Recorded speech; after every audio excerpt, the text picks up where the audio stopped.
అది ఒక చిన్న గ్రామం. అక్కడ విద్యుత్ సౌకర్యం కూడా లేదు.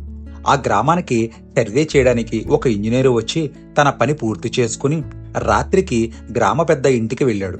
రాత్రి భోజనం చేసిన తరువాత ఆ ఇంజనీరు తన బ్యాగ్ నుండి 2 కొవ్వొత్తులు తీసి వెలిగించి లెక్కలు రాసుకున్నాడు. తరువాత ఆ కొవ్వొత్తులు ఆర్పి మరో కొవ్వొత్తు బ్యాగ్ నుండి తీసి వెలిగించి పుస్తకం చదవసాగాడు. అది గమనిస్తున్న గ్రామ పెద్ద, అయ్యా, ముందు వెలిగించిన కొవ్వొత్తు వెలుగులోనే ఆ పుస్తకం కూడా చదవచ్చు కదా, దాన్ని ఆర్పి వేరే దాన్ని ఎందుకు వెలిగించారని అడిగాడు.